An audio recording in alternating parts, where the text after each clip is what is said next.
To understand why the old front line ran where it did and how the German army prepared itself for the trial of the 1916 battle, it is necessary to follow the story on the Somme as it unfolded from autumn 1914.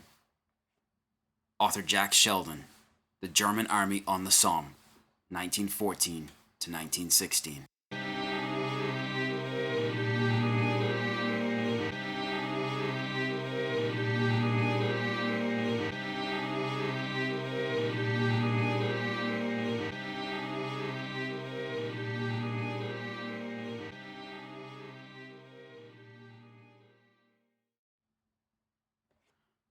All right, folks, welcome to the Battles of the First World War podcast, episode 1, War Comes to the Somme.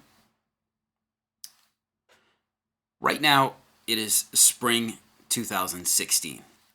We're about midway through the centenary of the First World War. We're in the centenary of the Battle of Verdun right now, and we're fast approaching the centenary of the Battle of the Somme. Together with the apocalyptic battle at Verdun, the slaughter on the Somme in summer and fall of the year 1916 made that year a particularly notable one as the full power of industrial warfare and industrial scale killing came online on the Great War's Western Front. For those of you new to the subject, the Battle of the Somme kicked off on the 1st of July, 1916, when British and French troops went over the top and attacked German trench lines that had been pounded with Allied artillery ceaselessly for a week. Despite one of the longest and largest artillery barrages ever fired up to that time, the attacks proved only a limited and very costly success.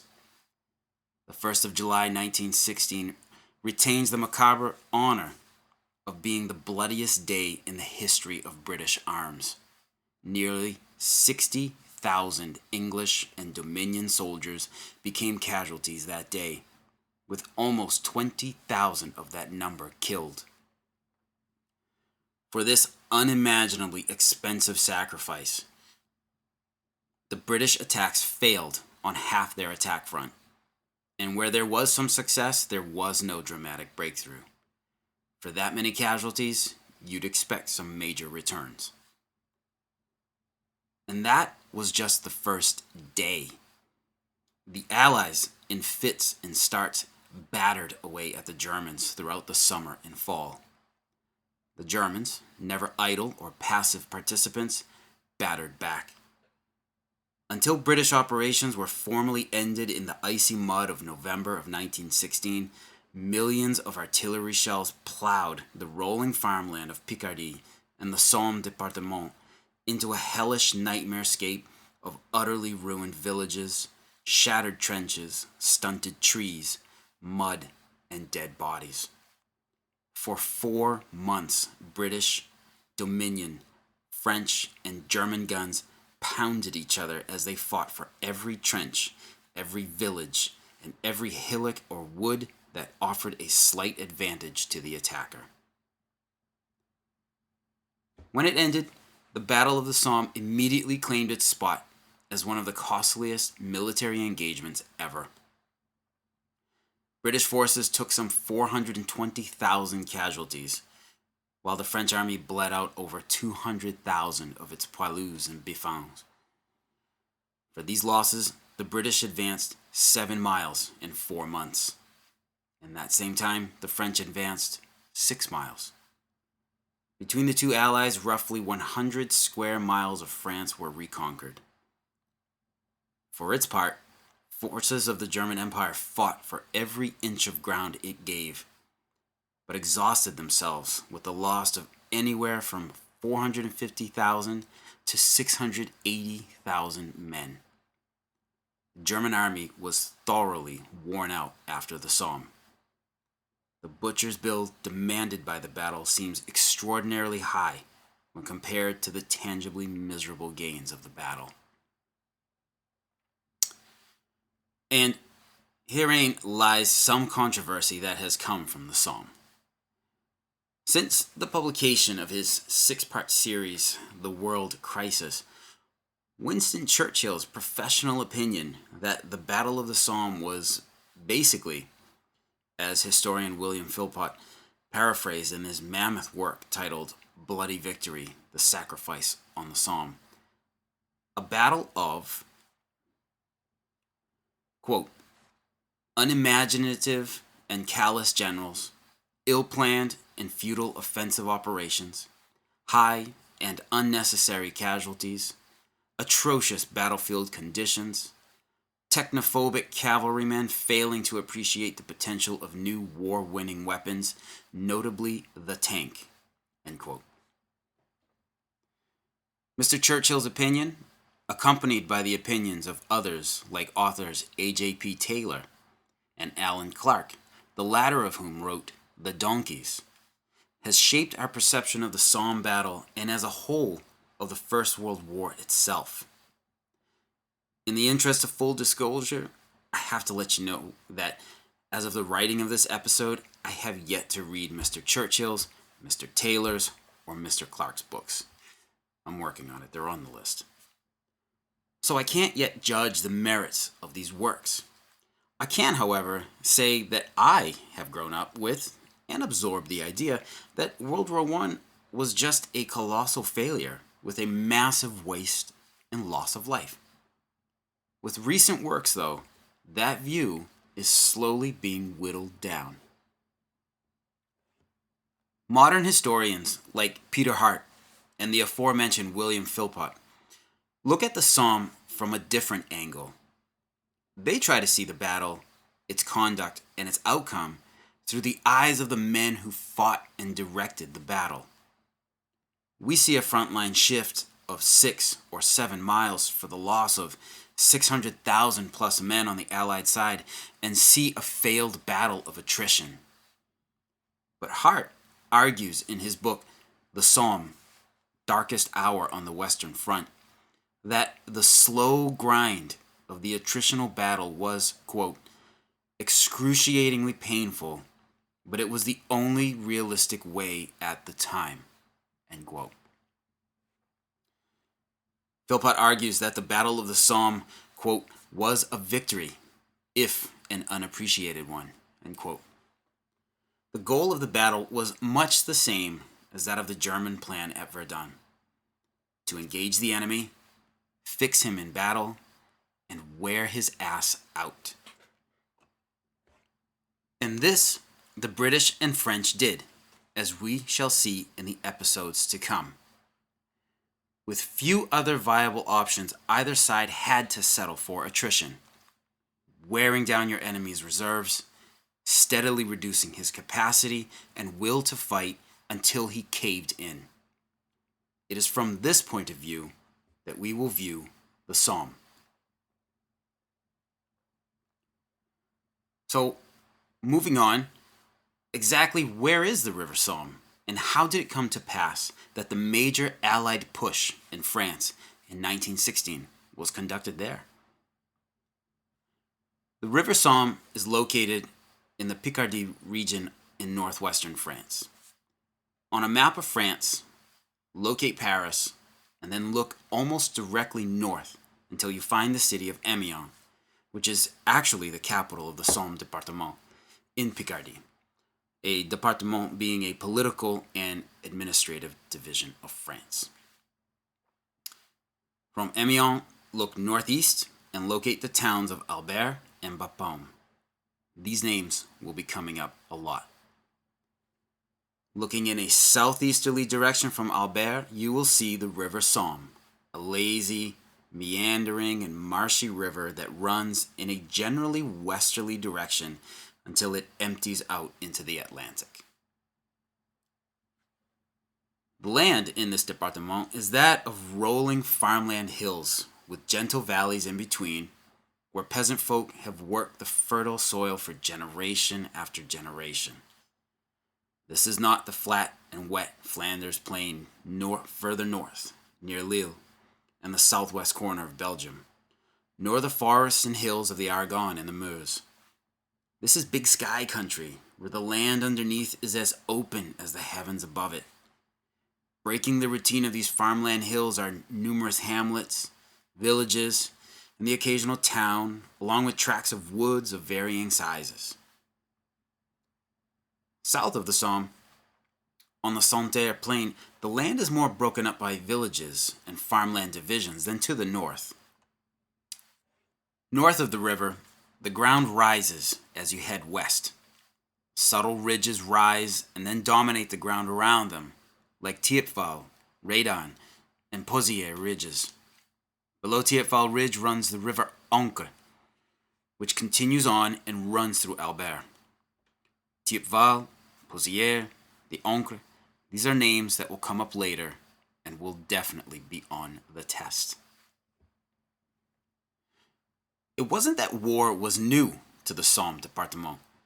Despite its peaceful country setting of rolling farmland and quaint villages, the area had seen war, and plenty of it, through the centuries. Romans had chased Gauls through the area, and then stayed and founded a settlement named Samarobriva that controlled the region. Samarobriva later morphed into Amiens. After the Romans came various principalities, kingdoms, and groups, all warring and tearing up the area. In the 9th century, a group of Viking warriors even settled on the Somme for a while. And for that bit of information, I have episode 196 of the British History podcast to thank. Thank you, Jamie. In the medieval age, there came the ancient enemy, the English, time and again. Then in the late 18th and throughout the 19th centuries, the latest combatants to romp through the fields were the Prussians, who became an enemy hated with the heat of 1,000 suns. War was the same when it came through. Just the means of delivery changed and modernized over the years. Fighting came, the lands burned, and the peasants got screwed. It was the same from when Caesar's legions marched through to when Prussians saw and shot any civilians they wanted as francs-tireurs in 1870 and 1871. Every war, every battle that came through brought with it its own particular horrors. The war that broke out in August 1914 would be no different in that sense, except in terms of scale. In the summer of that year, no one could have foreseen what was to come in the following 4 years. Well, several folks actually did foresee what was coming, but they were dismissed or ignored as cranks and kooks. And let me insert this right here, since it seems like the best spot to do so. For a more detailed retelling of the first months of World War I, please go check out the first episode of the Battle of Verdun podcast, titled The Background and the Plan. Okay. When the German army's right wing came lumbering into the Somme departement from Belgium per its vaunted Schlieffen plan, the French army's GQG, Grand Quartier General, or Army Headquarters, had one of the many moments it would have throughout the summer of 1914. As Feldgrau-clad soldiers in Pickelhaube helmets marched on the crossroads town of Bapaume, there were no units allocated for the defense of northern France. The French army was out striking east towards the lost provinces of Alsace and Lorraine, as per France's Plan 17. There were literally no troops available to defend this new front opening up in Picardy. When the French army had practiced its plans for war, they had never thought the German Empire might care absolutely nothing for Belgian neutrality and thus steamroll through France's northern neighbor. Or at least, they never planned in accordance with those thoughts if they had them.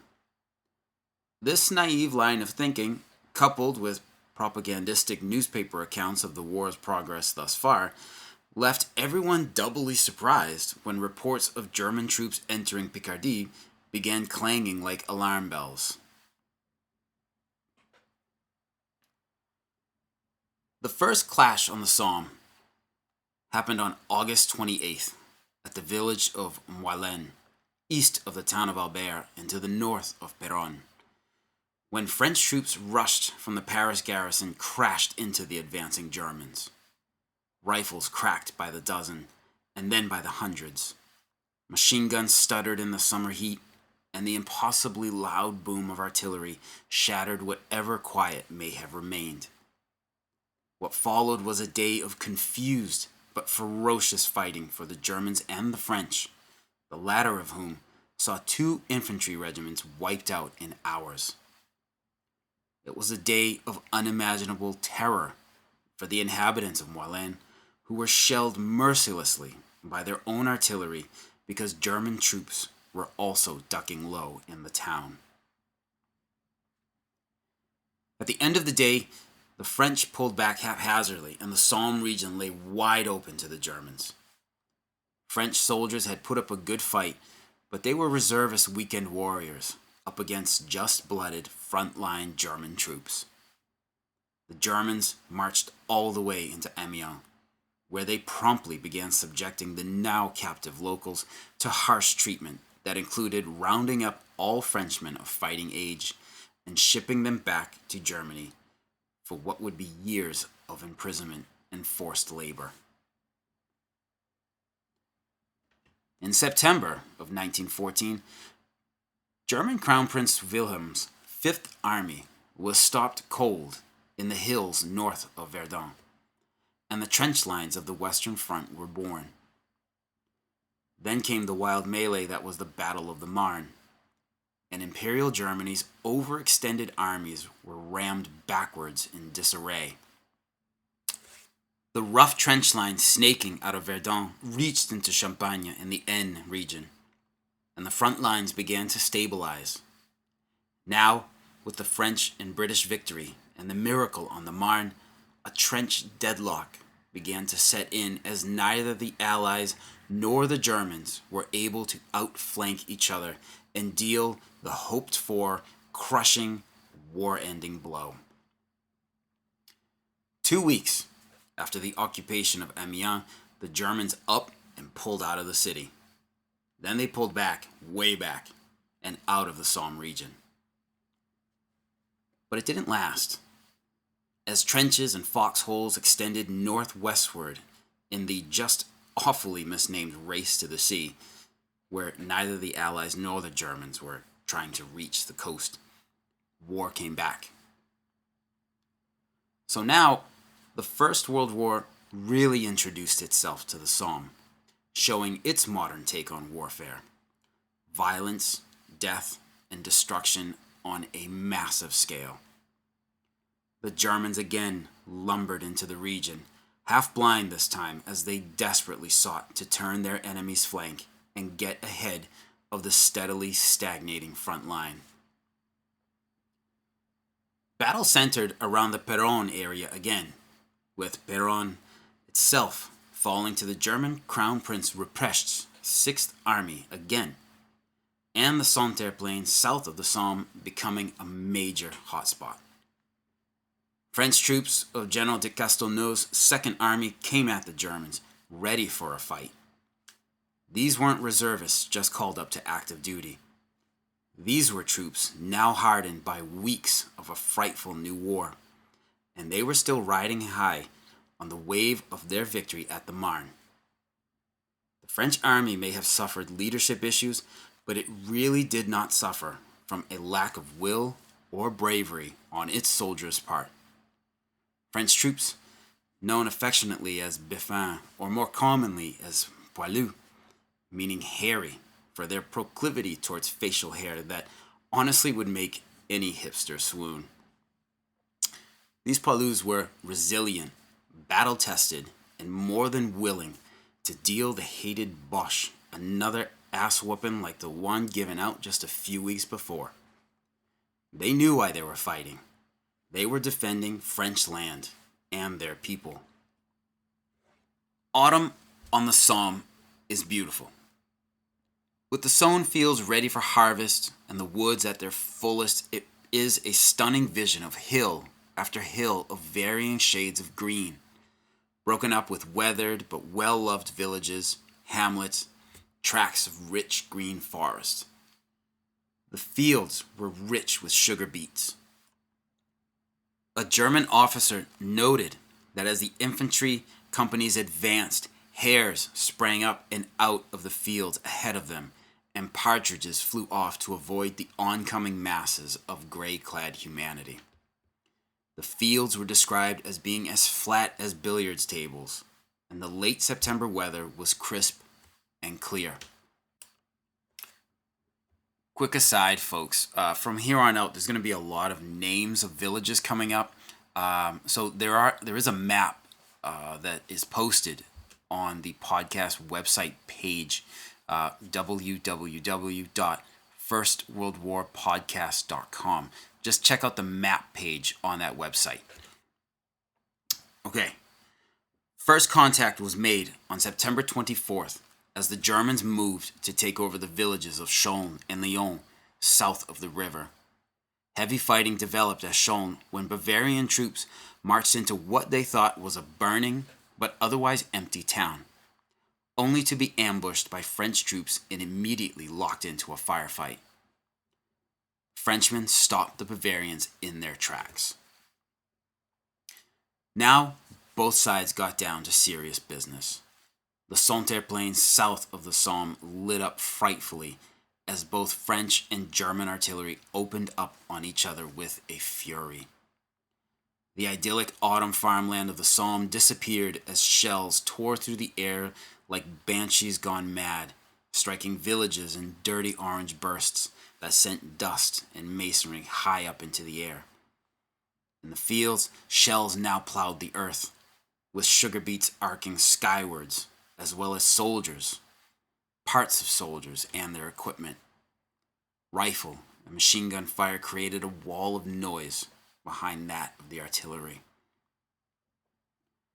Stopped at Somme, the Germans spread out and kept pushing west.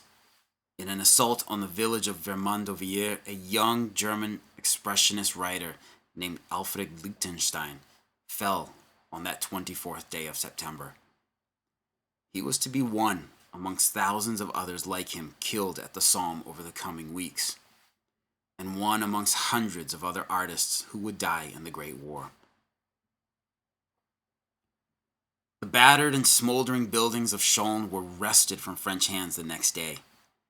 Despite this success, the German army's push towards Albert from south of the river was having a tough time moving forward, so the attacks spread south and to the north of the Somme. Between Somme and Vermandovier, fighting intensified, with German infantry pushing with heavy casualties under French infantry and artillery fire. When the two enemies met up close, hand-to-hand combat was not unknown. As the Germans pushed forward, the French gave up ground grudgingly, leaving many red-trousered corpses in the streets and fields of the Somme. From the ruins of Somme and Vermandovier and the resultant slowing of the German advance, the fighting bled south to the villages of Halleux and Maucourt. Halleux fell to the Germans and they occupied the burning ruins of Chilly, but French poilus on the flanks stopped any further advance. A frontline trace from Chilly to Vermandovier was now drawing itself south of the Somme with the hastily dug trenches of French and German units. As the days went by, the line would snake its bloody path north to put Soyecourt and Fay on the front line, and to positions just east of German-occupied Dompierre-Becancourt, and on until the trenches ended in the Somme marshland and the river itself just west of Éclosier-Vaux. No one really imagined it at the time, but this was largely where the front line would remain until the summer of 1916. On September 26th, the French shelled the German-held Chilly mercilessly in order to halt the German push. The guns of both France and Germany would now always be working, targeting and utterly destroying swathes of the farmland battlefield. A German lieutenant colonel caught in the barrage falling on Chilly remembered it as, quote, the start of 14 evil days, during which we had to endure very heavy fire from dawn to dusk, end quote. North of the Somme, the Germans were more successful. Hard-pressed French territorial troops, the rough equivalent of the U.S. Army's reservist troops today, for quick comparison, very rough, gave up the important town of Bapaume. The Germans kept rushing more and more men into the Somme battle area, hoping they might find their opportunity to outflank the French and regain the upper hand over the whole war in the West.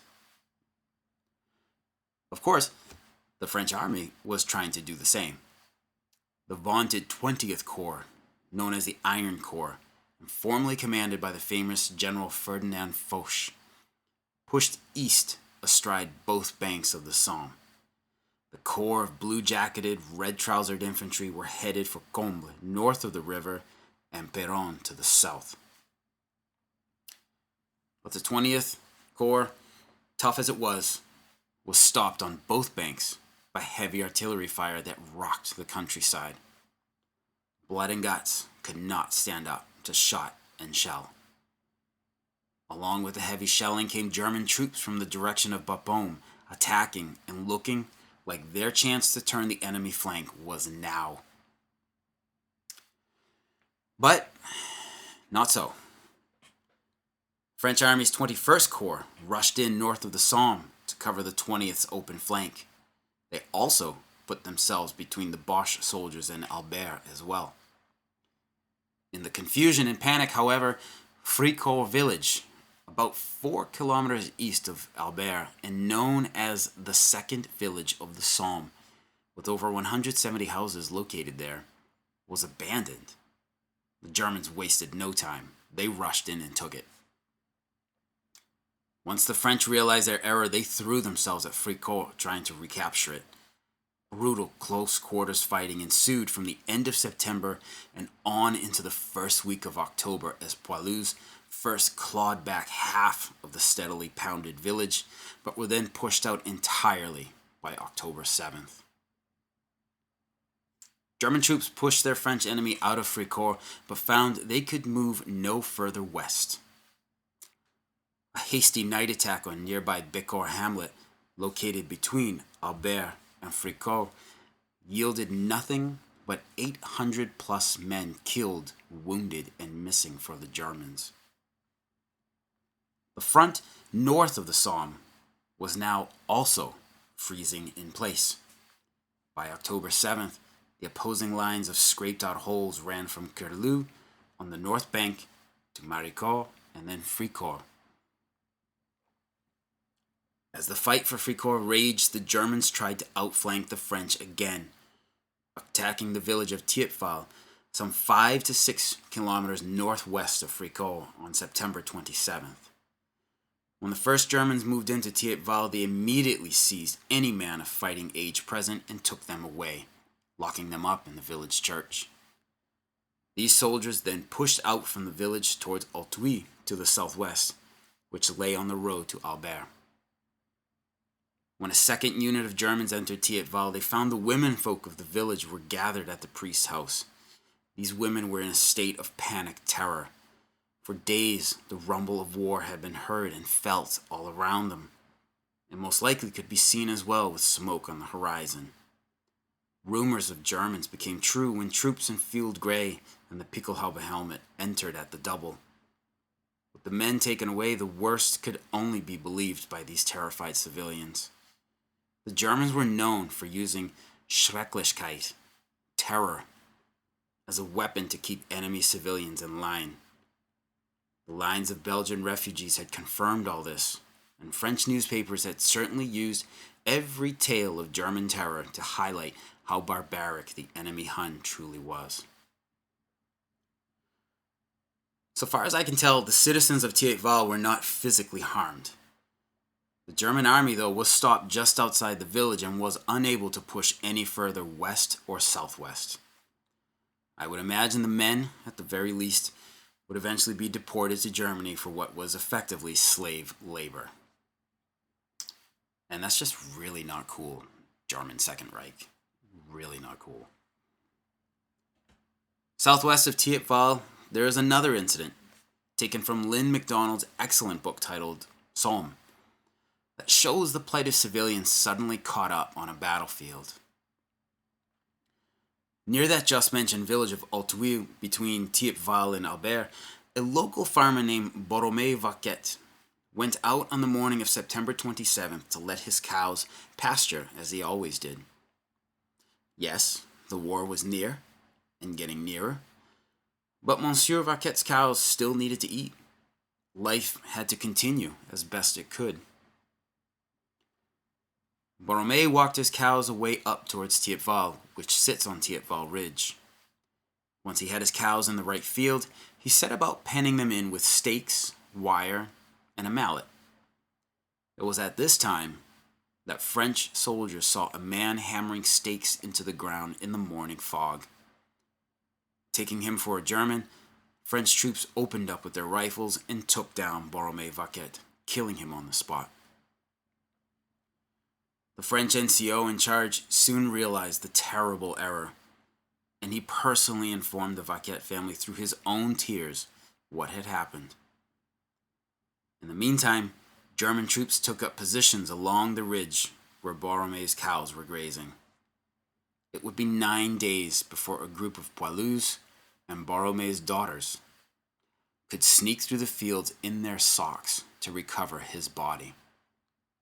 Tragedy was striking out at everyone in the Somme departement. As the fighting around Thiepval bogged down, just like at all other points to the south, the Germans and French clashed to the north at Serres on October 5th. 2 days later, the front extended further north to the Gommecourt et Butin area. At Gommecourt, the Germans managed to push the French back and take the village, which sat on a rise of ground and an adjoining spur that had good sight lines and natural defense capabilities. With Gommecourt's environs secured, the Germans dug in, making a salient around the village. Gommecourt will be a big part of the story of July 1916. The front on the Somme was now fully deadlocked. Nevertheless, both sides attacked and counterattacked each other relentlessly. If the French Army's GQG didn't get it yet, the officers and men on the ground got it. The war had changed. Operations were now to assault a trench line, maybe 100 or 200 meters away, either for its own particular value or in order to straighten the line. Breakthrough was not possible, not in the exhausted state the army was in. The same went for the Germans across the sugar beet fields. By late October, the lines at the Somme were completely stalled. General de Castelnau wanted to pull his haggard forces back behind the Somme, but General Ferdinand Foch wasn't hearing any of that. By the way, Foch had first been de Castelnau's subordinate and was now promoted to be de Castelnau's boss. So can you imagine how awkward the 1914 Christmas party was? Foch was a member of the Offensive à Outrance ideology club, where it was all about grain and crouy, guts and truck nuts, which is discussed in the Battle of Verdun podcast episode 1, so go check it out. And he said the following: retreat is impossible. You must hold on at all costs and die rather than give up an inch of ground. I won't be argued with in this situation. So remember this statement and the man who said it. In late October, the French launched an attack well south of the Somme at Quesnoy. but with no success. By November, the war's focal point had shot and shelled its way north into Belgian Flanders and was now just outside Ypres, where thousands more men would be slaughtered shortly. What remained now on the Somme amongst the occupying Germans, the defending French, and particularly French civilians behind German lines was survival until the war could be resolved. With the stagnated front, both the French and the German armies were stretched thin, each having already lost hundreds of thousands of men from the Swiss border to Flanders fields. German supply lines were in disarray. They were supposed to have won the war by now, Gottverdammt. And frontline units had to forage for their food. Most of the time, this translated into stealing from the terrified civilians nearby. War had come to the Somme, and now the war was staying. For the French peasants in unoccupied France, they went on harvesting what remained of the summer's crops. For these people, what else could they do? Their sons were all called up and gone. In many places, the war was now stuck in their fields or in their home villages. In unoccupied France, civilians were evacuated to the rear many times with just hope and a prayer of finding a safe place with food. Behind German lines, it was worse. German authorities, despite constant claims that they meticulously followed the international laws of warfare, weren't afraid of executing civilians if they even felt that they might be feeling threatened. French civilians whose homes were near the trenches were sent to the rear, useless mouths, to be joined by more and more people as food grew increasingly scarce. Occasionally, the Germans would round up groups of civilians and trek them to Switzerland, through which they could make their way to free France. These ordeals must have been terrifying. On the now stabilized front, neither side could get the upper hand, so the soldiers in blue and red and field gray dug in and made themselves as comfortable and safe as conditions allowed. Indeed, from the autumn of 1914 on, the Somme front developed like other sectors of the Western Front. Trenches became deeper. More and more barbed wire was laid out beyond the front line, and deep dugouts were burrowed out of the farmland soil. Despite the autumn and the coming winter, there was a problem that affected both sides. That of the thousands of unburied dead laying in between them and what was now no man's land.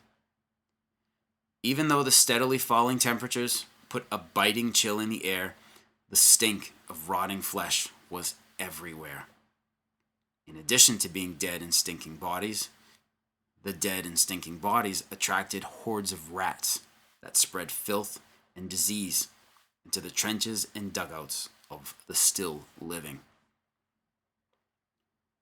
Patrols went out at night to recover the dead or to quietly scratch out shallow graves without alerting the enemy. No battlefield truces were given to allow collection and or burial of the dead.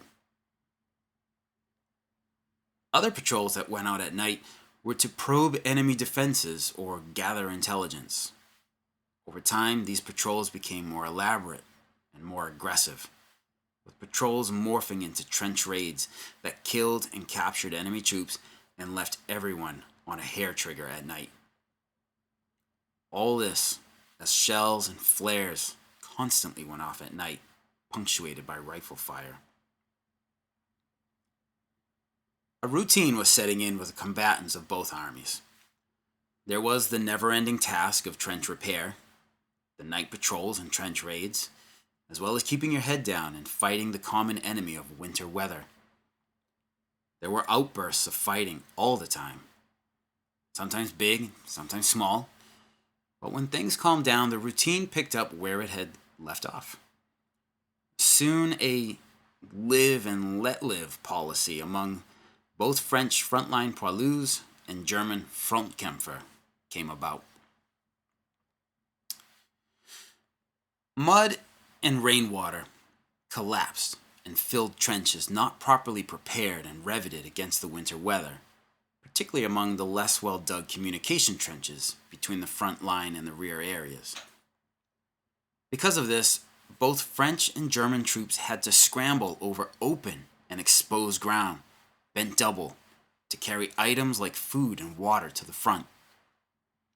Many soldiers on both sides would pretend they hadn't seen each other and would allow their enemy at least another chance at living a few more hours. It's kind of strange. German troops might pick off an exposed French sentry or ambush and slaughter an entire night patrol. The French might reply to any target of opportunity by pounding the German trenches with shells for hours.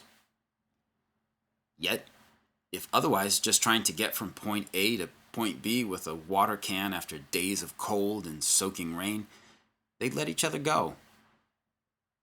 That's that absurdity of war that only those who have experienced it can understand it, I suppose. As 1914 came to a close, French and German soldiers continued to dig down and improve their trenches. In December, the Germans began to run electricity out to frontline dugouts. I mean, these guys thought of everything. On the other side of no man's land, French troops were being ordered for another attack. At this time, the attack would break the deepening deadlock and begin, as French Army Commander General Joseph Papa-Joffre told them, the final liberation of the invaded national soil. So on December 17th, French poilus attacked north of the Somme at Ovillers, Mametz, and Fricourt. The attacks lasted until the 21st of December, but lack of artillery shells on France's part and worsening winter weather on Mother Nature's part made sure the attacks failed. The ground was turning to mud under the winter rains, and the trenches were flooding miserably. Attacking under these conditions was bound to be extremely difficult at best. 4 days after the French attacks ended came Christmas Day, 1914, and the famous Christmas truce. It was barely observed on the Somme front. At Fricourt and Mametz, of all places, French and German soldiers met in no man's land, but only for a very, very short time. Elsewhere, though, when the Germans started singing Christmas carols, the French whistled back with incoming artillery shells. Silent night? No. Holy night? Only if I put holes in you, fool. At the end of 1914, as many had already known, the Great War that had begun at the end of July had not ended before the leaves fell. There was, now, no end in sight to it. On the Somme front, opposing trench lines zigged and zagged their way through the region. South of the river on the flat farmland of the Santerre Plain, our area of interest starts with villages that rapidly became fortress complexes. From Chilly to Vermandovilliers to Soyecourt to Fay to Dompierre and Frise on the southern bank of the river itself. Across the river to the north bank, the front picked up at Curlu and snaked its way to Maricourt and to Carnois, then curving around the shot-up and smoking ruins of Fricourt to La Boisselle. From there, the trenches continued to Ovillers-La Boisselle and onwards north to Thiepval, where the line cut a sharp west and then a sharp north on the ridge before running to Beaucourt, Beaumont-Hamel, Butin, and then Gommecourt. From Thiepval to Gommecourt, these villages were situated on the Thiepval ridge. The German army had made sure that if it had to dig in, it would do so on the best tactical positions possible. So, this is how the Somme front was formed. And this front line would remain largely unchanged until the 1st of July, 1916. But between the end of 1914 And that brilliant and terrible day, 18 months later, the Somme front would by no means be a quiet or cushy sector of the Western Front. Okay, so next time we'll take a look at 1915 on the Somme, and then move right into the Allied conference and negotiations that gave birth to the Battle of the Somme. From there, we'll move into the Herculean preparations for the coming big push. Any questions, comments, or concerns, please don't hesitate to contact me through the Facebook at the Battles of the First World War podcast page, or by email at verdunpodcast@gmail.com. I really look forward to your feedback. If you have enjoyed this episode, please consider writing a quick review on iTunes. The more reviews, the more visible this podcast becomes, and thus the bigger the audience that this podcast can reach. And thus, the more awesomer we become as a World War I history community. And yes, I just said awesomer. Do you know that I work in education? It's shocking. If you would like to make a donation to the support of this podcast, please hop on over to www.firstworldwarpodcast.com, where you'll find a PayPal donation button. Any contribution is greatly appreciated and goes toward the running of the podcast. And I'd like to say thanks to everyone who has contributed already. All right, folks. See you soon. Take care.